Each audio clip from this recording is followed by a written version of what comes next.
This is LinkedIn Live. If it's 11 a.m. Eastern Time, we're here every day, 7 days a week. Today's topic is communication. Since we've been having topics, it's really been gaining a lot of steam and interaction, and it gives people a little bit more to think about. Plus, from our standpoint, it gives us something to move back to when we want to continue to find new ways to define it.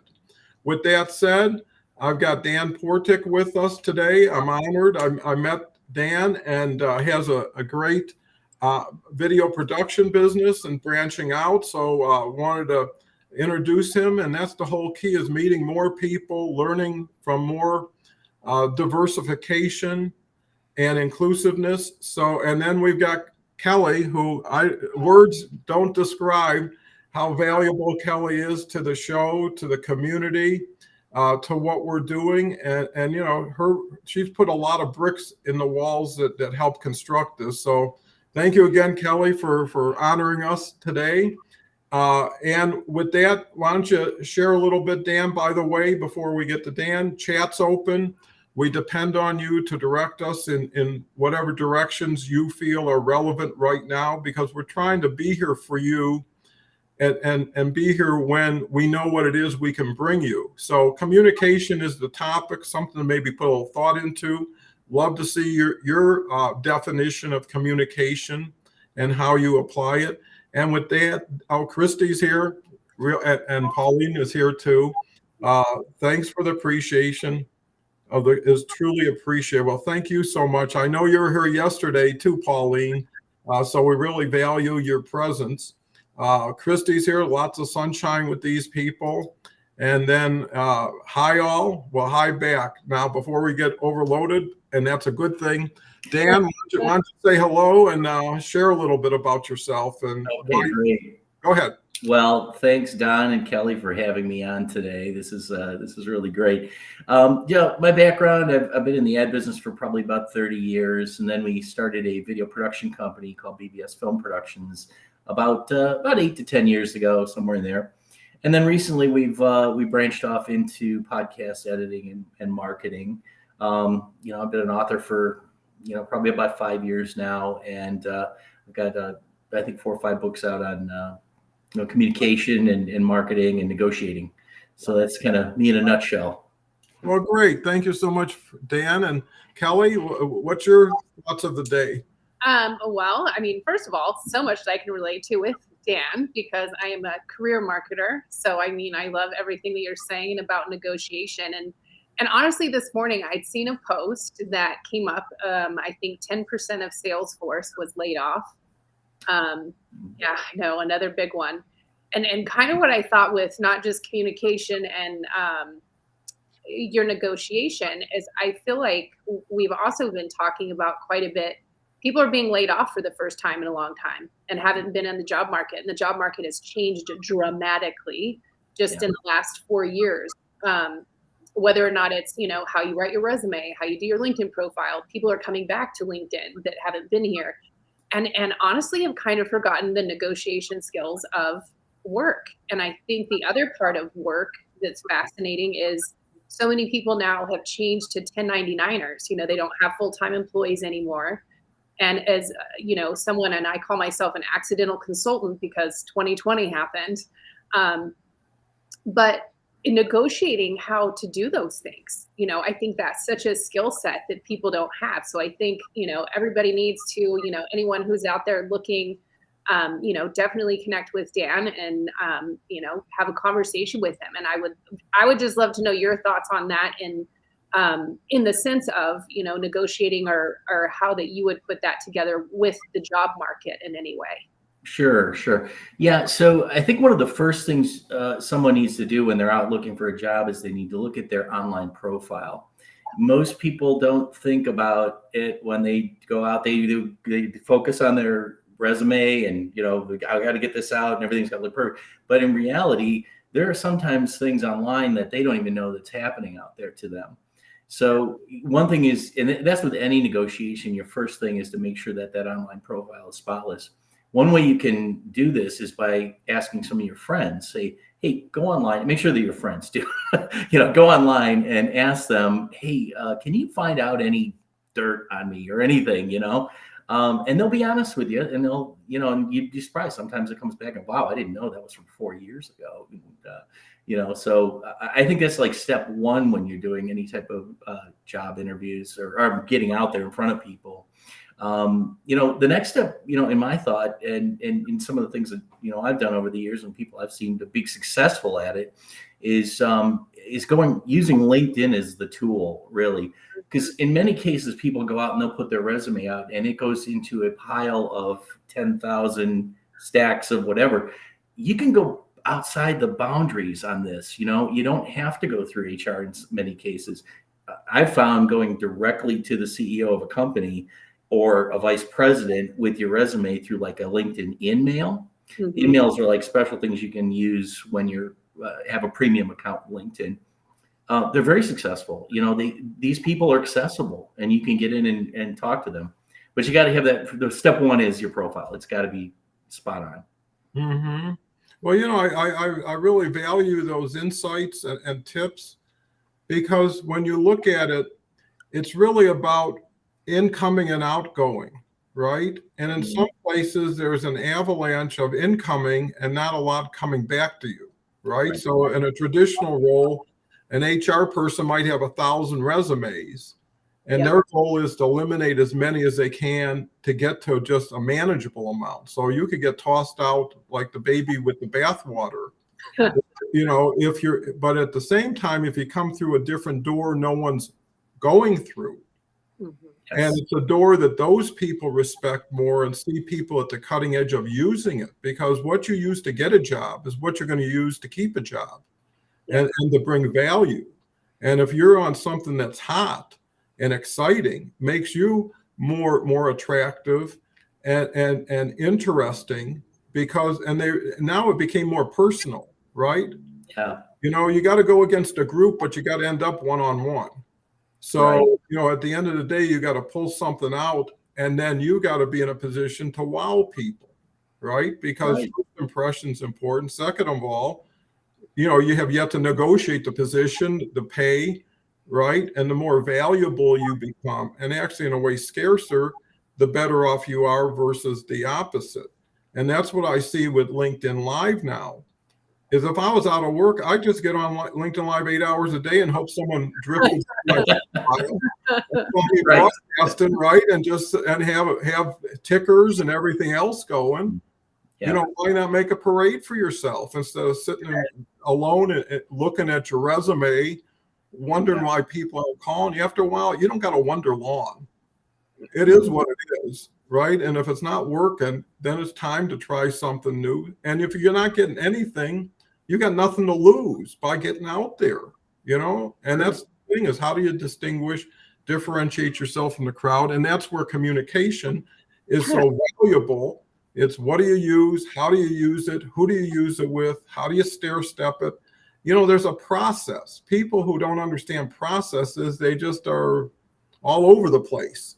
Maybe they land somewhere, maybe they don't, but they're not as direct. So let me just introduce some people. I think this is what drives the show. Christy's going to be here tomorrow with Lachelle, and you're going to be so impressed with Lachelle. She's got a great story, and I can't wait to have her share it. Here we go. Hi, all. Kim is an everydayer. Hello, everyone. It's Thankful Thursday, and I've got a call set up with Kim later in the day, so I can't wait to really get to know Kim better. Charles is here. Greetings from Hong Kong. He might even join us today, which would be great. Then we've got Mike, who's been here every day. I'll need to be listen only today, busy, understood. Hello, Don, Dan, and Kelly. Happy Thursday. The oldest 26-year-old person I've ever met. Paul's here almost every day whenever he can. He's been on the show 2-3 times last week. And I've never seen somebody who does so much for so many and enjoys doing it. Last week, Paul introduced me to 5 different people, and they're all amazing. So thank you, Paul. Here we go with Kim again. Oh, Paul's saying hello to Christy. It's nice when everybody makes friends within friends. Welcome, Dan. Looking forward to your insights. Mike then says, Kelly, I feel bad about the layoff also. However, Salesforce is just a tracking tool. It is overpriced and overhyped. Why? It doesn't have the intangibles needed to negotiate and close. And I think, with more of this fake stuff and not knowing who's writing what, when you're in the live, there's no fooling anybody. Yeah. Right? That's the only time everybody's going to really know I'm here with someone who's actually someone. Harvard program negotiation has free resources on salary negotiation. I love free resources. Yeah. Roxanne's just a terrific supporter and great lady. And I would recommend and advise everybody, take down these names. Yeah. Look at their profiles and people who are aligned or you want to have a conversation with. Mm-hmm. That's what social networking is for. Dean's here. Dean's always here. Dean's a great guy. I would argue that your profile is your resume. Well, I change my profile about 6 times a day. So, just based on a word, I'm always being in the retail. I was always caretaking, cleaning shelves, pricing stuff, putting things, making displays. I look at my profiles the same way, kind of polish it up, change it. If you ever looked in a store window and they never took down the Christmas decorations, you're wondering who's running this place. Roxanne Reed, thanks so much. Also known as the Resource Queen. Here we go with Anna, who's been just great lately. I'm here. Thank you much from Cordoba, Spain. I am learning more at the same time I'm listening. You're at excellent direct times. Let's go for smiles, happiness, and love for everyone. That's what it's about because there's so little of that. Yes. And there's so little of that sharing of it. And that's communication. Yeah. People are so starved for goodness, for politeness, for respect, and we can start that by one with one, sharing the message, sharing the show. Thank you for the comment. I'm very excited about our Zoom call today. So am I. Christine, who's unbelievable. Got to have Christine back on the show. Happy to have a break during busy week. Violin concert for daughter Sabrina tonight. Baseball tomorrow. Soccer Saturday. Paper due on Easter Sunday. It's all good stuff. Life could be worse. Well, I can't wait for new things to happen. Christy, Howard says your profile is your marketing to it. And Christy's an expert on LinkedIn profiles. It shows your personality with your updates as well as your posts. Yes, you have your experience, but LinkedIn profile is showing your personality, combining your personal and professional without a mask. Yeah, and that's one thing I'd say. If you don't have a picture, you got to get a picture. People who don't have a profile picture, and make it just a nice picture. They have to be smiling. Yeah. Absolutely, Dan. So you're pretty knowledgeable about that. What do you think about the comments? And looks like we moved a lot to the profile. Yeah, no, great stuff. I think it's funny because I see so many profiles where people are serious or they got a frown or they're drinking a beer or whatever it might be. And it really depends on, who your audience is, but most of them you have to look approachable. That's the bottom line. You must look approachable if you want someone to reach out to you. If not, you may think you're looking great, but they may look at you and go, oh, I'm a little, scared of, talking to this person. And that really goes with almost everything, any communication, when you're doing emails, you may be writing an email, but you kind of come back and kind of read it again.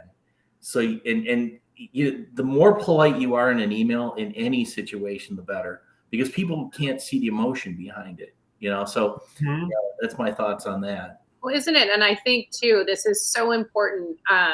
And then this goes with so many people with email and text messaging. Right. Because I'm like, remember, especially when it's a communication with someone that you don't know well, when you know someone very well, you know what they mean when they're being short or maybe that they use a certain word. But it's their perception of what they read. It has nothing to do with your intent. So, that's also a difficult thing. And one of the things with email marketing right now that honestly drives me nuts, and it's because I'm a marketer, Everybody is using the same chat GPT and LinkedIn inbox. Stop Automated messages too. And Stop it. brutal. Please. It is so painful. And to go to the profile, what's changed so much, I think, and is so important for so many people who haven't been in the job market for a long time. LinkedIn used to just be kind of known as your online business card. It wasn't really, you didn't do a whole lot with it. Now, granted, I was in financial services and capital markets for a long time and worked in Reg D. So I was really restricted to what I could post and what I couldn't post. So I always just did like inspirational thoughts. Yeah. Because I just thought I want some activity, but you know, I wasn't really sure back then what was going on. But now to go on what Christy was saying too, is it's all about your personality. You know what? Guess what? I look boring on paper. I mean, I've got a ton of experience and I've done a lot of super cool things, but reading all of that, it's like, wow, you've known a lot, but you want to know the person. Because how many times, and man, I've been there. We've all had that one duped employee that we hired, and we're like, what happened? Like, yeah. I feel so bait and switched because you didn't take enough time maybe to get to know them, and they looked great on paper. But then when you saw them in person, and I think this is such an opportunity and a communication tip too for HR people. Please respond to applicants. Put an automated response in at least. Like, it is so painful to hear absolutely nothing from them at all. Like, it feels so rude and it really impacts people. I mean, I know for me personally, it was even like, why am I not getting a response? Like, it hurts. And especially when you're looking for work. I mean, that's just so painful. And, I think the other side of that is what I was saying and what you were saying earlier, Dan, which I could not agree more with. And I've said this definitely. And is if you're looking for a job, do a live. Because if I see you talking, I get a feel for who you are as a person. Don't script anything. If you hit some bullet points, of course, but be yourself, because companies hire to fit their culture.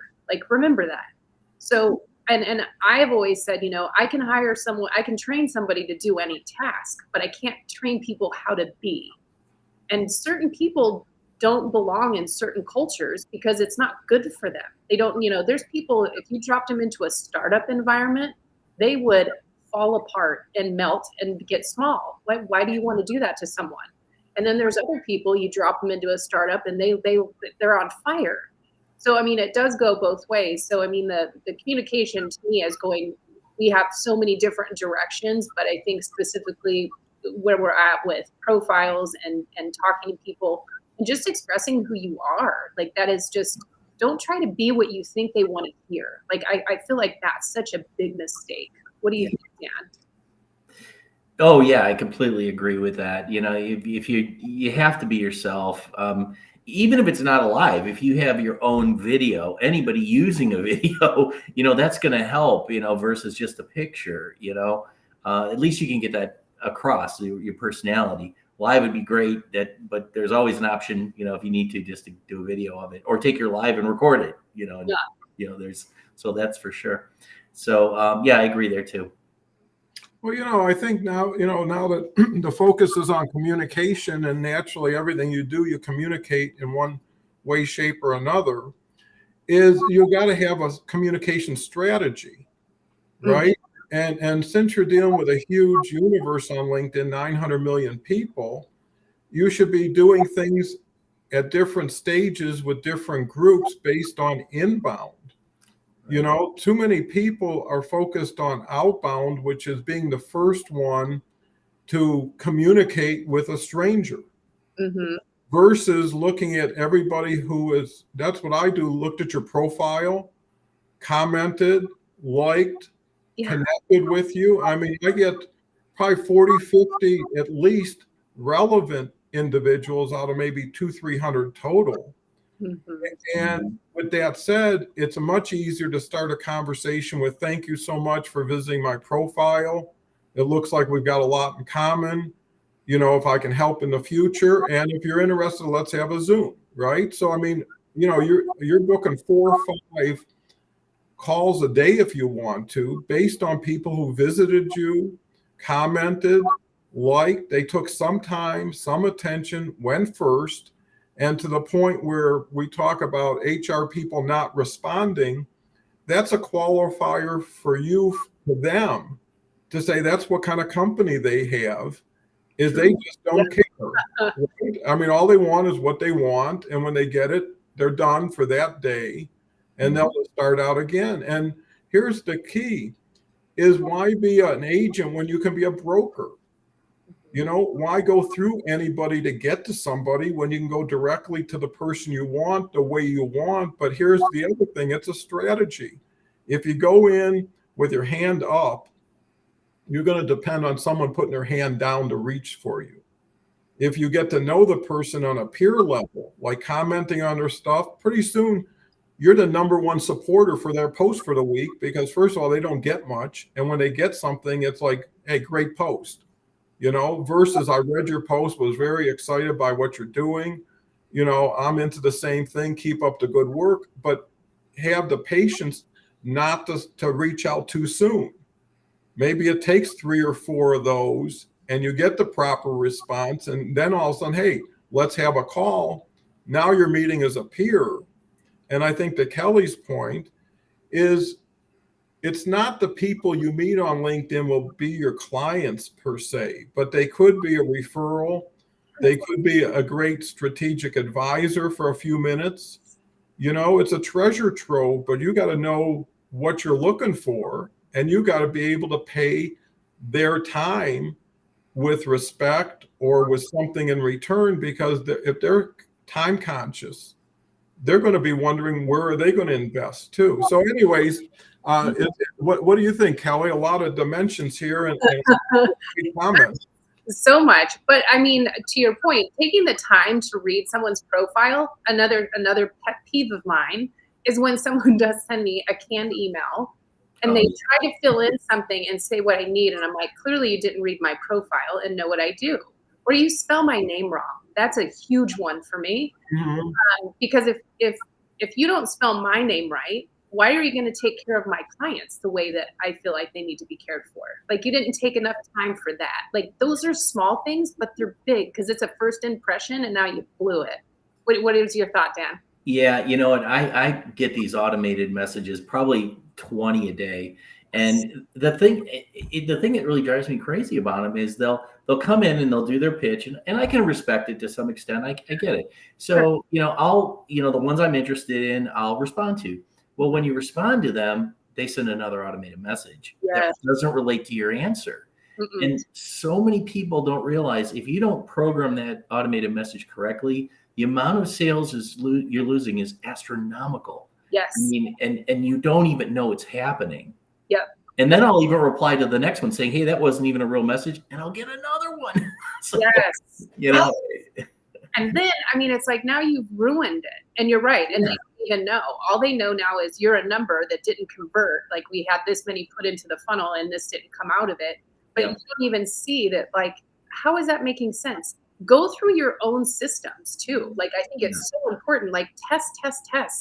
See if it feels to be the end user and what that looks like. For that exact reason, because I think a lot of people have that happening, and I don't think they realize it. I think they think as soon as there's a reply, because there is a setting that you can do within it, depending on what you're using, Ulink or WeConnect or what have you, that as soon as someone makes a reply, that it automatically shuts off. Yeah. It goes right to your inbox. That's the way to do it. Yeah. But it's that shocks me. And when to your point about, you know, spelling the name right, I look at these people, and some people on LinkedIn, we call them posers, is basically what it is. They're either not real accounts, or, you know, there's a lot of them out there that aren't, but LinkedIn's cracking down on it. They have these algorithms that are going out quarterly now that knock you off, and they look for, they make you use your license now, you know, or something like that, an ID. But the posers are out there that, you know, they might be like a picture of a model, you know, or a really good looking person. And they may have, and there's a lot of little catches you can see in there. First of all, maybe like broken grammar is not, you know, that's not correct. They only have 4 or 5 people in their account, yet they're the vice president of a huge corporation. You know, Yeah, it's funny how that works because you're like you got to catch those because it's a time waster. Yes. Even follow, you know what I'm saying? Yes. If they reach out to you as a vice president and you're not in that caliber, right, they're not your client. flags should go up right away. I honestly, it's so funny to think about the broken English, and it's not that there's not people that have broken English, and there's nothing wrong with that. No. There is I saw a series on. I'm fascinated by body language. Like it's just one of the things I dig, and I got really sucked into the behavior panel during 2020, and it's 4 of the top body language readers around the world, and they got together and they just go through different videos and they'll break them down, right? Like what's deceptive behavior kind of thing. Mm-hmm. And because it's not that everybody looks down and left is lying, like that's not true. Right. It's on their baseline. But in any event, they were saying part of the scams that people do, because they work with Dr. Phil also. Mm-hmm. And people are getting scammed out of so much money. Like, and the scam rates went up significantly during 2020 and have continued. Mm-hmm. And he said one of the things that they do on purpose is they use broken English because they say if you continue to accept it, and now this is specifically, to someone, I get this on Instagram, that they do it on purpose because if you'll interact with that, they know that you're looking for something to be filled. So it's a pre-test to get you into the scheme. And I was like, man, that is so nuts, but so interesting, because they did have, of course, all these people, and they said it started off just real simple, but then they got stuck down the deal. But that's one of their tests in the beginning, is to see if you will go with a mistaken statement that's not true, or broken English, to see how vulnerable you are to get sucked in. And I was like, wow, that's I got caught on one of these. I didn't get caught. I caught it at the end, but it was on Instagram. I had a thing. We post a lot on Instagram, and I had someone just say, "Hey, we have a video we need done. It's for my kid's thing. I'll send you all the files. You do the video. We have X dollars to spend." I'm like, "Okay, great. We'll just do PayPal. Take care of it." No, we only, I'll pay up front. And I just need to get your account, that we can hook into to make that happen. And, first thing I do, the easiest way to fix that is say, hey, let's have a quick Zoom call. Yeah. Yes. The first thing they come back with is, what's that other one that they use? It's not Zoom. It's I can't remember the name of it, but there's another one that they'll use it's international, and it's just, I can't remember the name of it. But there's other ones. But if it's not a video, if it's not a real video, then you gotta. No, big red flag. Yeah. I've had a few VAs do that, and where I was looking for a VA, and a few of them were reaching out. So I was like, hey, just curious. Yeah. As soon as they wouldn't do a video chat, I'm like, well, I can't work with you if I can't have a conversation with you. That's it. What's up? What's that? I'm watching the chat. Sorry. No worries. Yeah. Well, I think that, the more we talk about this, it really comes down to how we show up. Yeah.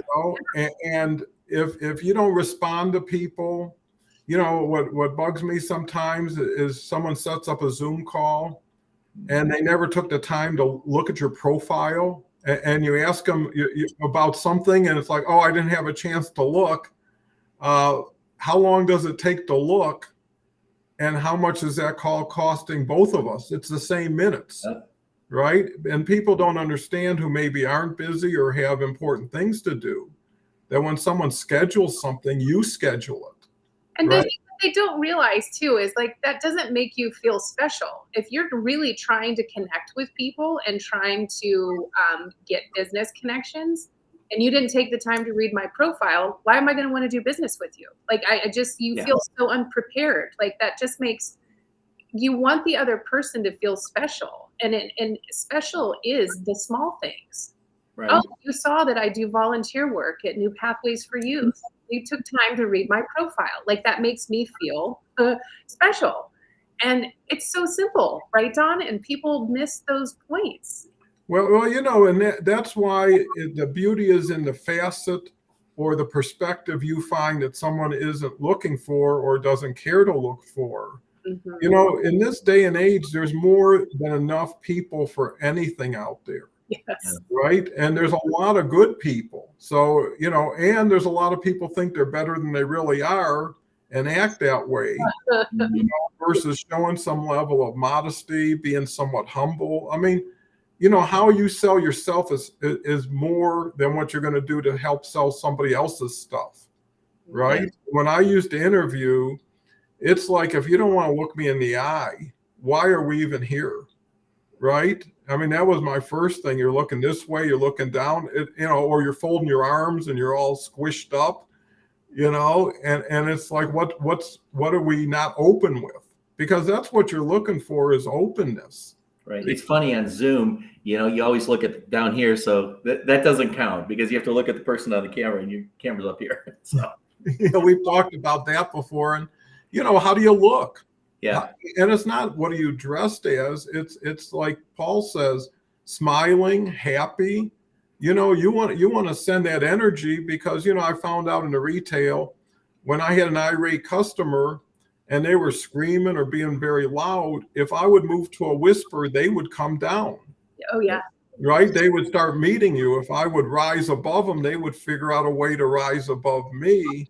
And you've got to be the master of your future. You've got to be the one who is thinking a little bit more about what you're about to do with someone. You know, there's so much to preparation, and most people are just into action. Just do.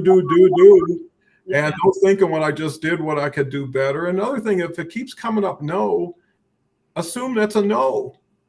You know, and start doing other things to maybe get a yes. And if you got nothing, get a little bit louder, get a little bit prouder, and ask for help in a good way. You know, anybody would come here and say, and that's what happens, you know, I just ended up in this situation or whatever. And then people will share ideas with you, will share experiences. First of all, you won't be so alone. Second of all, maybe you'll make a friend who needs you just as much as you need them. Yes. And have like a workout buddy. Let me just share some of these great comments because they're coming in fast. And so we'll do Paul. Seems like you're having a great time, Dan. I guess so. I said, Dan, Awesome. this is like a walk in the park. It's the hosts. It's the hosts. Oh, you're too kind. Oh, you're kind. Ambombola is here. Dennis agrees, show up, not off. Charles. Last year, my family downsized apartments in Hong Kong. We advertised extra furniture for sale and had phishing calls from all over the world from scam. Ooh. And this was on a local HK classified ad site. You know, that's why you're better off with people you know, trust, and like. Yeah. Oh, and build around something that's already got a foundation. And anytime anybody offers me something that's too good to be true, first of all, I believe it is. And second of all, I say, how am I so lucky? You know, why did I get the benefit of being a stranger who just got this wonderful offer? You know, and sometimes you got to just put it back to the people. You know, I had actually a situation where some came up on my desktop and locked my computer and says, this is Chrome or somebody, I forget who it was, or Zoom, and we need you to call us and blah, blah, blah. And I'm like, they don't have customer service when you got a problem with them. Why would they have somebody who's going to spend 15 minutes talking about locking up their computer? And anyways, because people, you know, they react to fear and intimidation and being scared. They react so much sooner than taking a pause and thinking about it. Here we go with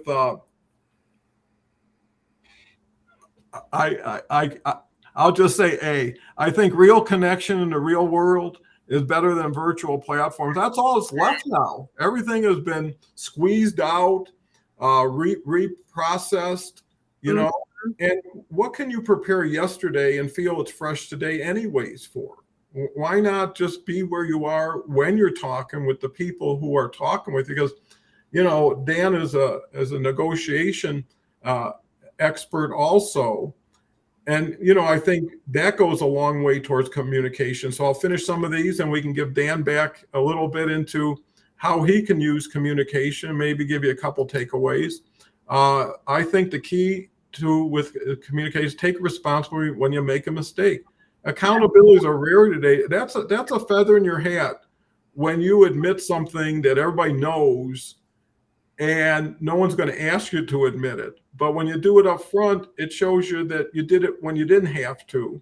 That's right. Or you did it before everybody was going to find out and you got in front of it, right? But you don't want to be as behind it because there is no front anymore. I agree, however, having the virtual platform allows me to be able to have weekly video chats with friends like Kelly. Well, and I think when you're looking at Zoom, it's the same thing as LinkedIn Live. You're in the moment with a person, right? And you're having a conversation and you're comfortable in most cases. I hated when some had websites and felt were real and weren't, and military, oil rig, or even checked out name a person and was fake on here. So I got disillusioned on LinkedIn, backed off. Finding you all has made my heart happy for real people. Well, Linda, you're such a sweet soul, and you bring so much love and kindness. And really, it's the attributes, that aren't on a resume, the intangibles. Your thoughtfulness, your politeness. There's such a shortage of that. Christy, meaning chats would be healthy, rather irrelevant calls or connections. Time is all you got to offer on LinkedIn typically. So how you spend it is going to be an indicator of what you get from a great hum is to be humble. Well, I believe on that. Never be too Christy, meaningful chat. Okay, we saw that. Kim, a text cannot replace the voice inflections and tone that shares warmth, sincerity, and concern. Also, a hearty laugh does not translate using an emoji. Right. Oh my gosh, so true. I'm curious what the panel thinks of my experience lately. I think people need to communicate better with themselves. My mentor said the greatest gift of my life is to hear my own voice. Yes. Well, in most cases, when you hear your own voice, it's the exact same time everybody else is hearing it for the first time, right? So when you're talking, you're also listening and sharing. Agree and know that you accept as being in the know. Dennis is always good with his poetry. One needs to talk with kindness with themselves to grow empathy for others, especially since we are our worst enemy. The game is always between you and yourself, right? Lillian Howard says hi. Talking is better than text. A real connection needs little verbal responses. Sir, can address my name? Aish or Ice. Ice it is. I love it. I'm glad you helped me. So Dan, you've been on here for now 37 minutes. I'm sorry? What are you thinking so far after 30? That's great. This is great. I love listening. I'm getting the feel or the vibe for what you're communicating and what you want to communicate. So that's good. Love it. And I kind of want to hit on what Paul was saying. I think what he was saying, and Paul, do correct me if I'm wrong. But I thought what you were saying is about our own internal self-talk in some way, saying that it's our own worst enemy, which I totally agree with. I mean, that's the worst thing. I've had many of people I've coached over the years and have said who've struggled with negative self-talk, their insecurity, their anxiety, and such. And one in particular, and I think I've actually talked about him on here before, is he would have the most awful things that he would say about himself. And I said, what if you took those thoughts that you have about yourself and and somebody said those to somebody that you loved, how would you feel? And he was like, I would beat the bejesus out of them. I would not tolerate that. And I'm like, then why is it okay for you to tolerate it? And it is kind of like one of those aha moments where you're like, dang.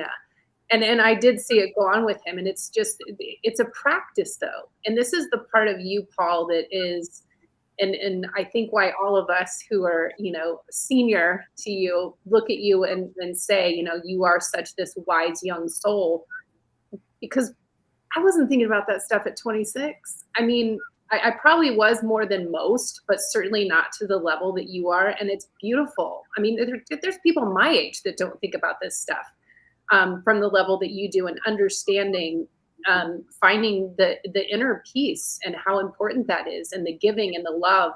And you understand it on such a deep, beautiful level. You understand meditation. You understand the the self-talk and the peace that you find when you listen to your inner voice. You know, whatever people want to call that, you know, if it's being connected to, you know, God and those sorts of things. Those are such deep aspirational places that people want to grow to, but don't want to put the work into. And the amount of work that you've put in such a young life, and truly in a short period of time, if I understand your journey, you've put in a ton in a short period of time.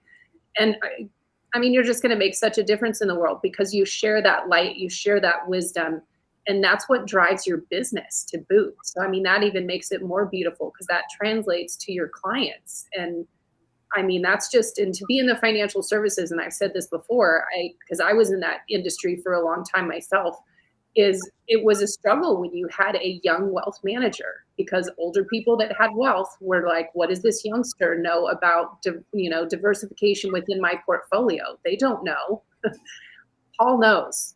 I mean, he just, and it's the way that he approaches it and it's his communication, because he knows himself. He's at such peace, and he's not trying to make a transaction. He's truly trying to make a connection with the human. And I just want to help you. And I mean, that's such a beautiful thing. And I mean, now I've taken communication in a different direction. So what are your thoughts, Dan? Yeah, so Zig Ziglar and my friend Tom Hopkins, they always say, if you help enough people get what they want in their lives, you will get everything you want in your life. And that is so true.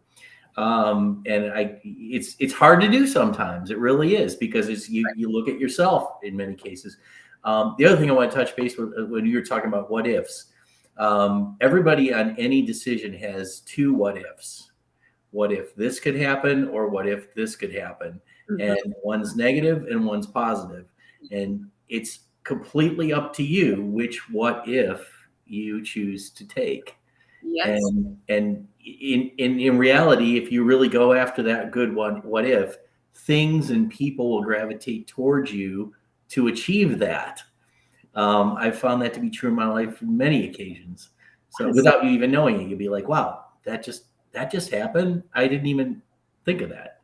So that other goes the other way too, though. If you think of the bad, things will gravitate towards you that will make that happen. That is so right. And we've talked about that before too, you know, and such a great point, because one phrase that I actually did not use to like, but it is of truth, is perception is reality regardless of the truth. Because our mindset chooses what we make the truth. So right.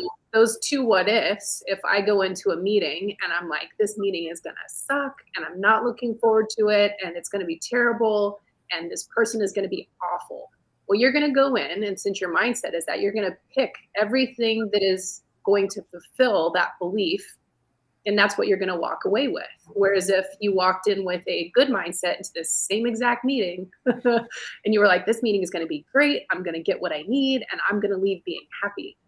Same thing, you're going to pull everything out of it that fills the belief that you already have, and that's what your outcome is going to be. Right. It is interesting because I'm with you when things, and I've been having some of this lately too, where things are like, I don't want to say falling into my lap, but it's almost like, oh my gosh, like this came out of left field. Like, oh my gosh, this is amazing.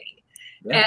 And then you forget, like, God, when I'm on this role or on this plane of or living in this space, like things seem so much easier. Things flow. And I know myself well enough. As soon as I start trying to control things around me, that's when stuff goes sideways. So it's just kind of interesting that you say that, and it's so true, but yet we're all human, and we all, you know, we're not Deepak Chopra. I mean, that man lives in the space all the time. I have zero doubt about it.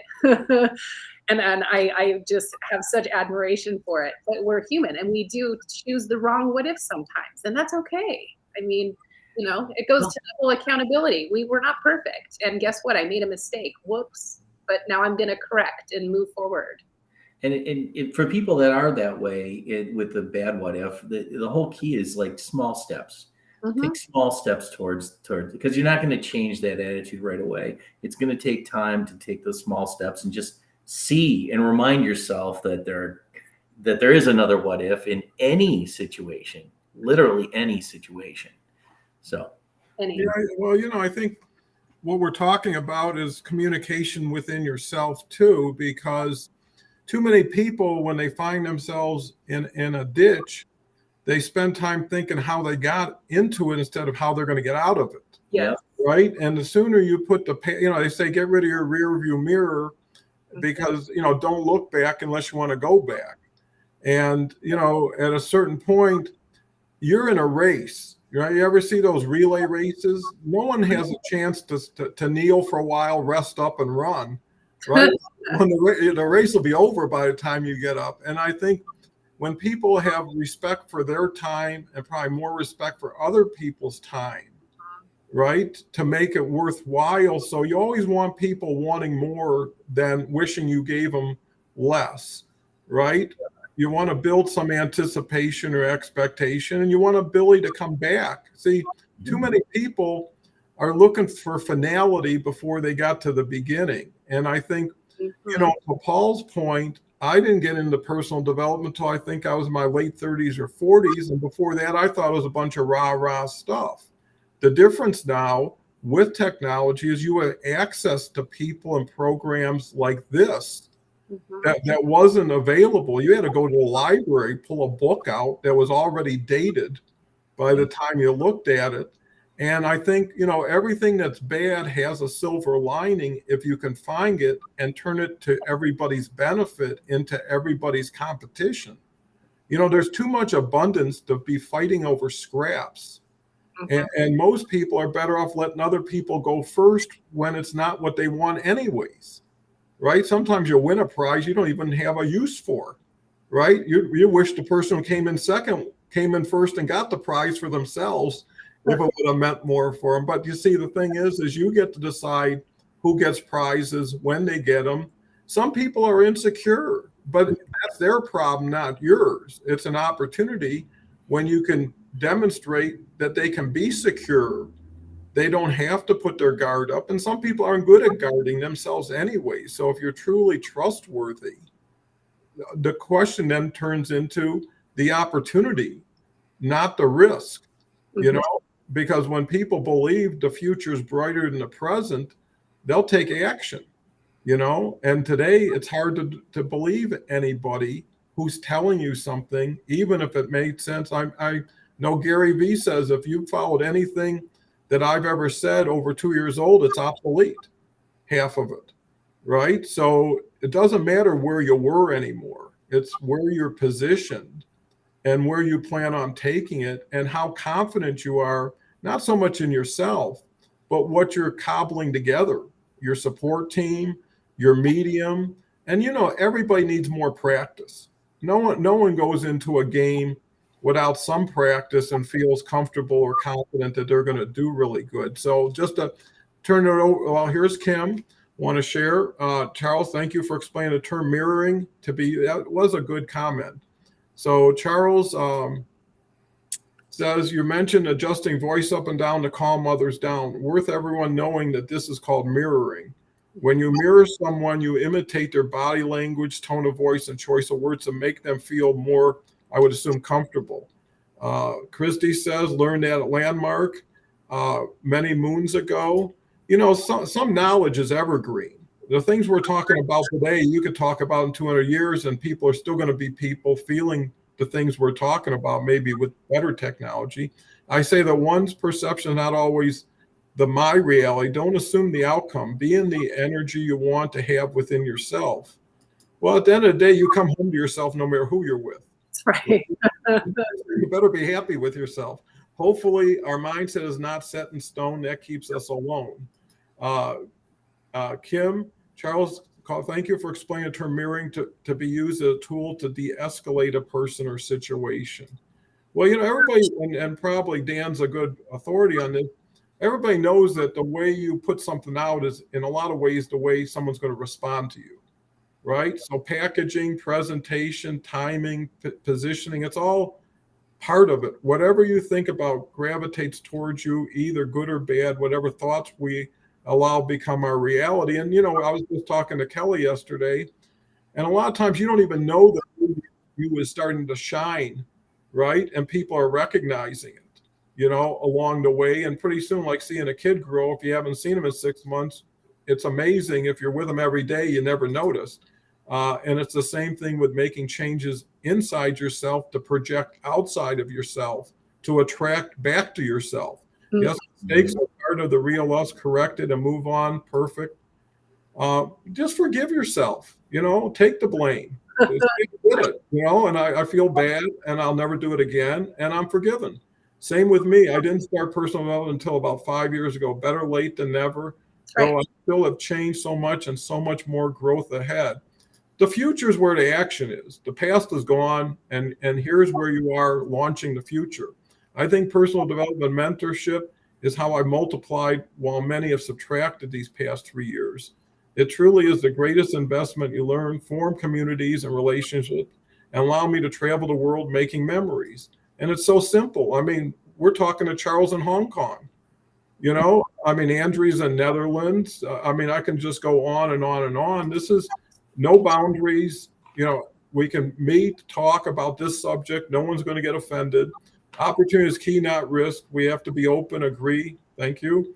Dennis, agree. Some people are insecure when they are sure. Be confident. Simply practice can make us perfect. Well, it gives you more understanding, the more, did you ever have a poll of 1? I was mentioning to Kelly, what is that worth, right? If you get 10, 20, 30 people, now you got a cross section. You are fortunate on your mentors. My few mentors came into my life, so I learned from the school of hard knocks. Well, you also learn from where you were to where you are. And if you can go from where you were to where you are, you can probably go further than that. Self-development is ongoing, so no time limit on it. Thank goodness. Whatever a man thinks, so is he. That's a statement that's been said for eternity. Lillian, a great reminder of Proverbs 23.7. It's so nice when everybody's got an outpouring of what's in their heart that's ready to be served to people around them, and they're just looking for opportunities to express themselves. And what communication is about expression. What do you say? How do you say it? Kelly, what's your thoughts? So many. And I'm going to go back to what I said yesterday. And I think Mike is the one that said this later. So it's it just always feels like such a hug. And Mike was like, yeah, it feels like a virtual hug. And it does. It's just hearing everyone interact and really opening up. Personal development. Just even think about that topic alone. That's how many people just said that. And we're so openly talking about it. A decade ago, it would have been like, oh, I'm not going to talk about personal development because that's kind of embarrassing. Which is so strange to me, because it's that's the whole part of this journey that we're all on, is developing. Into better and better versions of ourselves, which I think is so wildly important. I take it very seriously, because I want to continue to become the best version of myself, whatever that is. I don't know what it's going to be in 5 years, but I know that I can focus on it right now for what that looks like. Because I don't even know if I'm going to be here in 5 years. And again, I don't mean that in a morbid thing, but we're not guaranteed tomorrow. And I think there's so many, I knew this show was going to go away, because communication has such a truly broad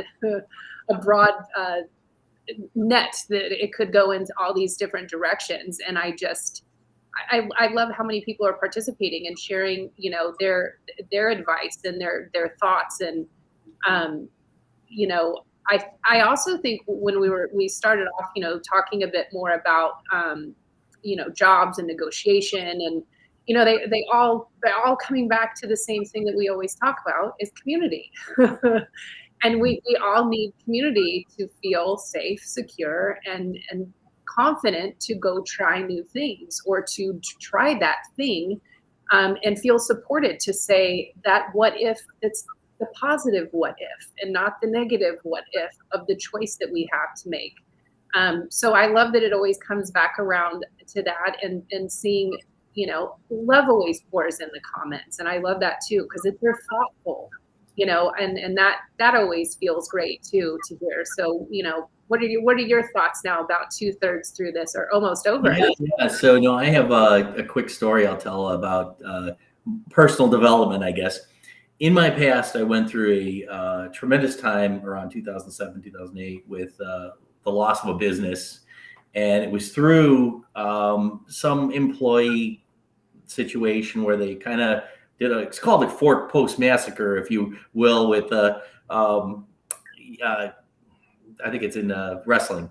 So, people were stealing and the company ended up folding. And, I was in a pretty bad place, and a lot of blaming was going on at that point in my life. And there was probably about a year where I went through that. And then finally, I, through my faith, and talking to people in my church, I had to forgive them. And until I forgive those people, and if anybody out there has gone through this type of thing, once I did, and it was through a series of either emails or letters to the people that actually in my eyes, caused the situation, because I didn't want to take any blame for it, but once that happened, the weight off my shoulders was incredible. And it allowed me to start over and build my business and my career much bigger than it was before, because I wasn't sitting in that jail cell. Yes. That's what happens. You get stuck in that jail cell wishing I took the poison. Let's hope they die. Right? Blame, right? So that's one thing I wanted to express is, in addition to forgiving yourself, you have to forgive all those people out there that may have done things that caused you to, in your eyes, be where you're at. Right. Once you come to that realization, the world is yours to do what you need in the business world. Isn't it interesting? And I've said this before with some of, my life experience is, forgiveness is the greatest gift we give to ourselves. And I believe most of us believe that. And also, understanding that there are some people in our life that will never admit to the wrongdoing, and to forgive that is difficult. But again, to yourself, is that forgiving ourselves is something we tend to forget, or I certainly forgot, because I had years later, after a major incident in my life, I was like, what is going on with me still? Like, there's still something that, was really bothering me. And it came to light. I worked with a life coach during this time. And that's what it came to. Well, you haven't even forgiven yourself. And it was like, man, like, how simple does that sound when you say it? Yeah. It was just sort of like, oh my gosh, it never even dawned on me that even that was part of the process. And not that, I was putting myself last anymore. I was learning to put myself first over that period of time. But it was just kind of interesting to be like, man, we do forget to forgive ourselves, because we think once we've forgiven everybody, then it's all good. But there are situations and times where it's like, no, the introspection and what we learned from the situation, because like you said, even though it's something bad happened, to us, we were part of it and we partook in part of it. So there is some accountability and forgiveness for that is huge on ourselves. And you're right. It's like the weight of the world lifts off your shoulders, and it's like, man, why didn't I do that earlier? And it's almost instantaneous. Yes. When I hit the send button, yes. It was crazy. You tear up. It's just, all that emotion comes out, and then you heal. Then you're able to heal. And that's you get on the other side of it, and you're like, why did that take me so long to press send or do whatever it is that I needed to do? You're in the moment, right? You're in the moment of your business. You're in the moment of things crashing around you, and it takes time to think, what really should I be doing? Got to get that emotion out. It's all kind of stuff. Yes. Well, every ending is another new beginning, and I have to applaud you, Dan, for kind of going deep and sharing that personal story, because I know there's so many people who are dealing with that right now. Yeah. Or just kind of got through something like that. Mm-hmm. And when people know there's an answer, most people they're stuck with the question and they never get the answer, and they're spending their whole life with a puzzle that's already the ship's already left the dock.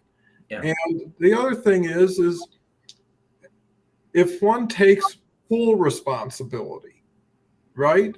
If it says, even if I would just happen to be another person on earth, and because of that I ended up in this situation, if you took total responsibility, because you can. You can't expect anybody to do anything for you, especially if they've done things to wrong you. You know, if they're not going to fix themselves, they're definitely not going to worry about you. And if you just bless everybody, you know, and also assume there's so much you never could know, understand the context, what were they thinking, why were they thinking, you know, and I always say, if you make it about it and not you, everything goes a lot smoother, right? Once it gets personal, once it's like, oh man, how could they say that to me? You're getting your eyes off the ball, right? People are together for a special purpose.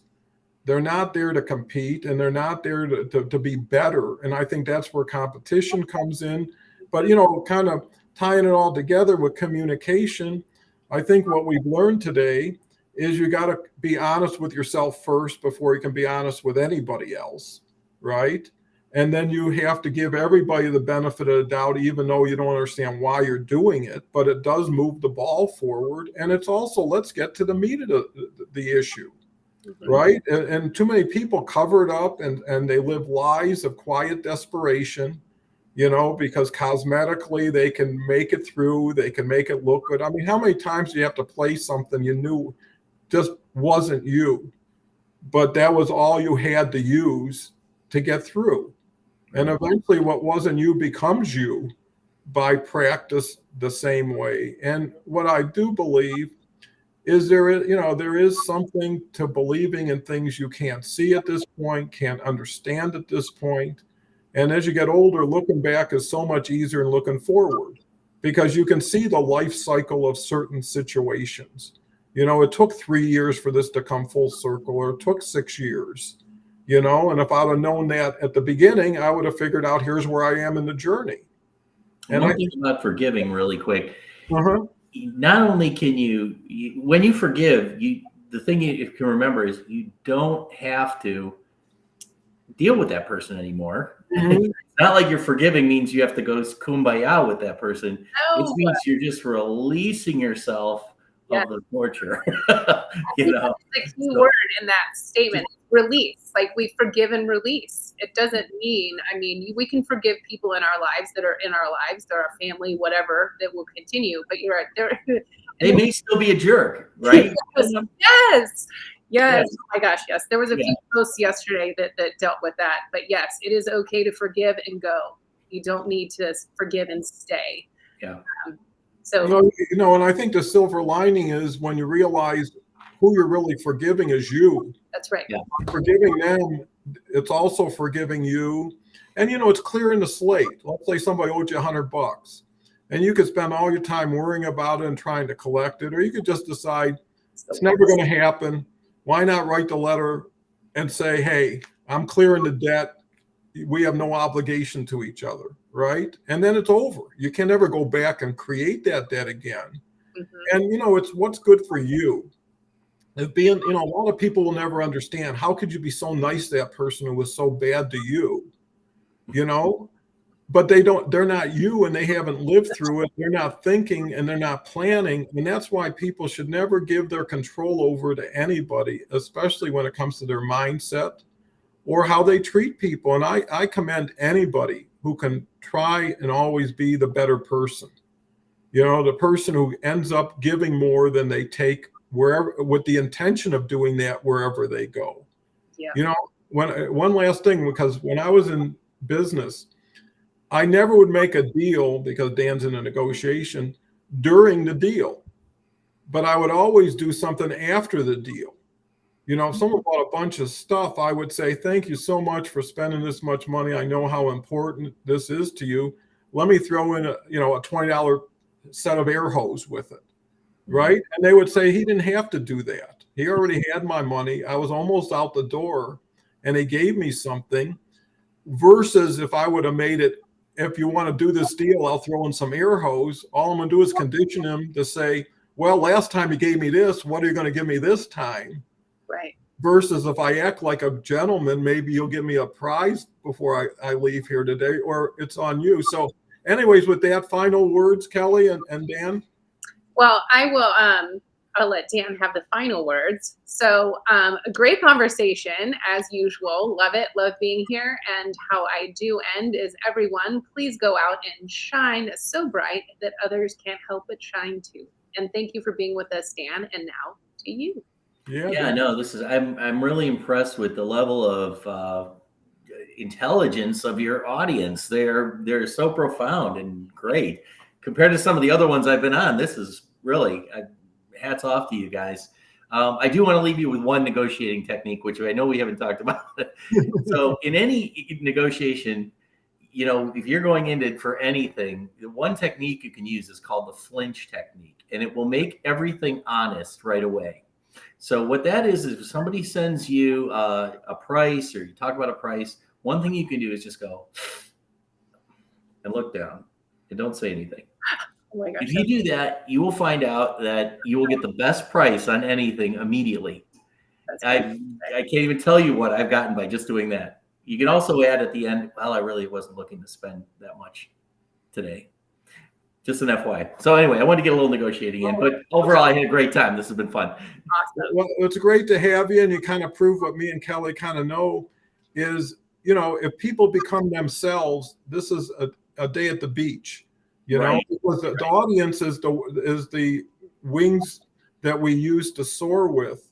And, it's always great to get third-party validation, get confirmation, get new ideas, people joining people, because the panel couldn't be as good without the audience. Mm-hmm. And if we take care of the audience will take care of each other and us. And, that really applies to the give to get strategy, to invest to get a return.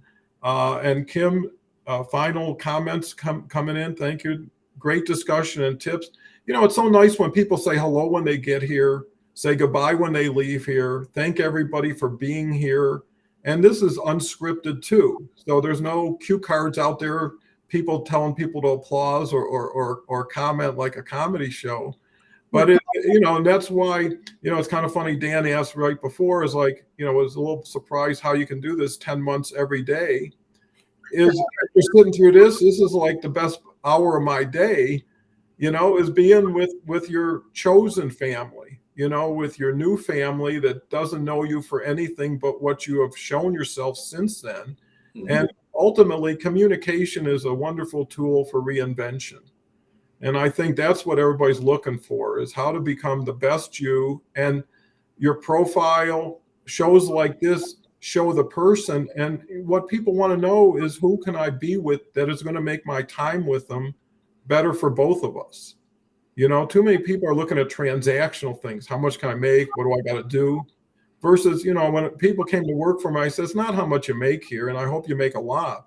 It's who you become here, right? Because that's who you're going to take with you. The money can come and go. So anyways, we could talk forever, but I try to be respectful top of the hour.